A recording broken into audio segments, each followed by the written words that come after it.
ചിരിയുടെ തമ്പുരാക്കന്മാർ ചിരിയുടെ പെരുമഴയുമായി എത്തുന്നു. ഫൺ ബേബി ഫൺ ഓഗസ്റ്റ് 30 മുതൽ ശനി ഞായർ ദിവസങ്ങളിൽ രാത്രി 8 മണിക്ക് നമ്മുടെ സൂര്യ ടിവിയിൽ.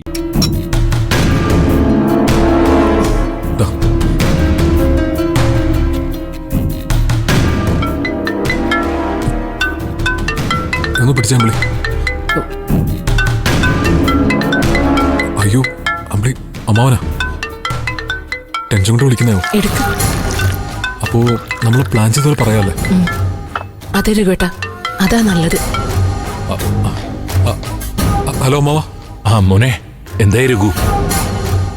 ഒരു സമാധാനം കിട്ടാതെ ഞാൻ വിളിച്ചതാ. നിങ്ങൾ ഇപ്പോഴും പോലീസ് സ്റ്റേഷനിൽ തന്നെയാണോ? അല്ല അമ്മാവ, പോലീസ് സ്റ്റേഷനിൽ നിന്ന് ഞങ്ങൾ ഇറങ്ങി. അച്ഛാ, സ്പീക്കറിലിട്. ആണോ? ഗോൾഡ് നിങ്ങൾ അവിടെ ഏൽപ്പിച്ചോ? ആ CI എന്ത് പറഞ്ഞു? അത് അമ്മാവ, ഞങ്ങൾക്ക് ഗോൾഡ് CI ഏൽപ്പിക്കാൻ പറ്റിയില്ല. അയ്യോ, അതെന്താ?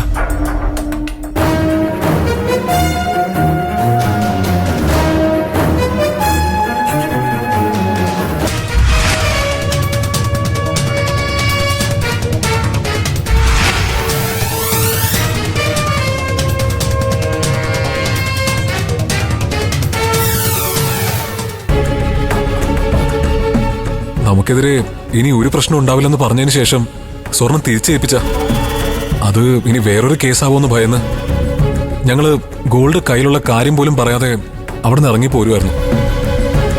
ഈശ്വര, ഇത് വീണ്ടും ഒരു തലവേദന ആയല്ലോ. ഇനിയിപ്പോ ആ സ്വർണം എന്ത് ചെയ്യാനാ രഘുവിന്റെ പ്ലാൻ? അമ്മാവൻ ടെൻഷൻ ആവണ്ട, അതിന് പരിഹാരം ആയിക്കഴിഞ്ഞു. എന്ത് പരിഹാരം? ഞങ്ങള് ആ സ്വർണമായി തിരിച്ചു വരുമ്പോ ആ ഗുണ്ടകളെ വീണ്ടും കാണാനിടയായി. എന്നിട്ട് അത് ആ സ്വർണം വണ്ടിന്ന് പുറത്തേക്ക് എറിഞ്ഞെന്ന് ആദ്യം മൊഴി നൽകിയിട്ടും പോലീസ് അത് വിശ്വസിച്ചിട്ടും സ്വർണ്ണക്കടത്തുകാര് ഇപ്പോഴും എന്നെ തന്നെ സംശയിക്കാം അമ്മാവ. അവന്മാര് വണ്ടി തടഞ്ഞു നിർത്തി പഴയതുപോലെ ഭീഷണിപ്പെടുത്താൻ തുടങ്ങി. എന്റെ കൂടെ അമ്പിളി ഉള്ളതല്ലേ, അതുകൊണ്ട് അമ്മാവ ഞങ്ങൾ അവരോട് സത്യം തുറന്നു പറഞ്ഞ് സ്വർണ്ണം അപ്പൊ തന്നെ തിരിച്ചു കൊടുത്തു. അപ്പോ ഈ പ്രശ്നം അതോടെ തീർന്നല്ലോ അല്ലേ? അതെ അതെ അമ്മാവ, ഇനി ഇതിന്റെ പേരിൽ ഒരു പ്രശ്നം ഉണ്ടാവില്ലെന്ന് അവന്മാരെ ഞങ്ങൾക്ക് ഉറപ്പ് വന്നിട്ടുണ്ട്. അവർക്ക് അവരുടെ സ്വർണം തിരിച്ചു കിട്ടിയല്ലോ. ഗുണ്ടകൾ ആ സ്വർണം യഥാർത്ഥ കേന്ദ്രത്തിൽ തന്നെ എത്തിക്കോ രഘുവേട്ടാ? അങ്ങനെ വല്ല ഉറപ്പും നിങ്ങൾക്ക് കിട്ടിയോ? അവരുടെ ബോസിനെ ഫോണിൽ വിളിച്ചു തന്നു. ഞാൻ ബോസുമായി സംസാരിച്ചു. സ്വർണം കൈമാറിയ കാര്യം ഒരിക്കലും പോലീസോ മാധ്യമങ്ങളോ അറിയരുതെന്ന് ഞങ്ങൾ ഒരുമിച്ചൊരു തീരുമാനം എടുക്കുകയും ചെയ്തു. നമ്മളല്ലാതെ ഇത് വേറെ ആരും അറിയണ്ടാനോ? ഇല്ല രഘുവേട്ടാ, എന്നിലൂടെ ആരും അറിയാൻ പോകുന്നില്ല. ചേച്ചി അടുത്തില്ലേ രഘുവേട്ടാ? ഉണ്ടല്ലോ, അമ്പിളി ഇവിടെ ഉണ്ട്. പിന്നെ ഇതിപ്പോ ലൗഡ് സ്പീക്കറിലാനു. സംസാരിച്ചോ, കേക്കാം.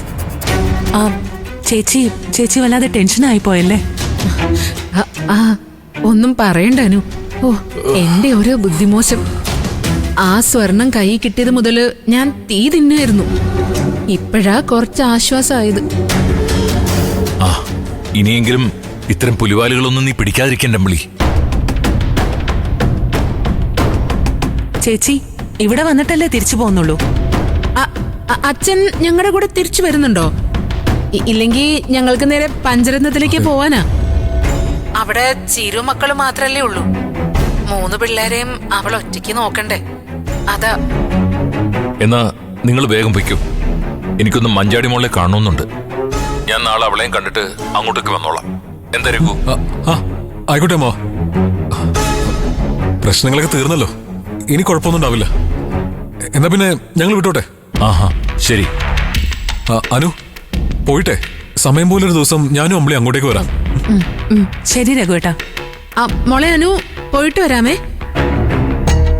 വിച്ചുമോൻ സുഖമായിട്ടിരിക്കുന്നല്ലോ അല്ലേ? അവന് കുഴപ്പമൊന്നുമില്ല ചേച്ചി. ചേച്ചി പോയിട്ട് വാ. എന്നാ ശരി അനു. ശരി അമ്പിളി, വീട്ടിൽ പോയിട്ട് സമാധാനമായിട്ട് വിളിക്കേ. ശരി അമ്മ. ഓക്കെ.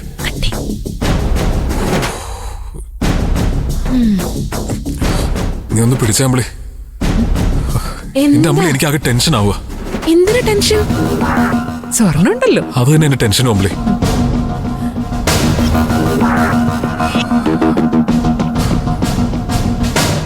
ഞാൻ ക്ലാസ്സിൽ വന്നേ.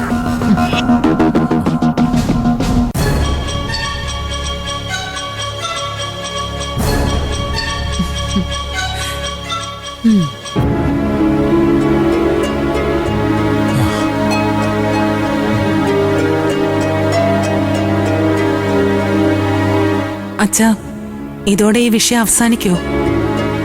എനിക്കെന്തോ ഇത്രയും സ്വർണം വഴിയിൽ വെച്ച് ഗുണ്ടകളുടെ കയ്യിൽ കൊടുത്ത് പ്രശ്നം പരിഹരിച്ചു എന്നൊക്കെ പറയുന്ന കേട്ടപ്പോ വീണ്ടും രഘുവേട്ടൻ പുലിവാല് പിടിക്കുകയാണോന്നൊരു പേടി.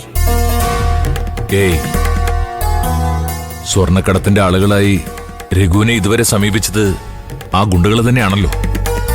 അവരെ പേടിച്ചാ ഞങ്ങൾ ഇതുവരെ കഴിഞ്ഞത്. അപ്പൊ പിന്നെ അവര് പ്രശ്നമൊക്കെ തീർന്നെന്നും പറഞ്ഞ് പിന്മാറിയ അച്ഛന് ഇതോടെയെല്ലാം അവസാനിക്കുമെന്ന് തോന്നുന്നുണ്ടെങ്കിൽ പ്രശ്നമില്ല. എന്റെ ഒരു ആശങ്ക ഞാൻ പറഞ്ഞെന്നേ ഉള്ളൂ.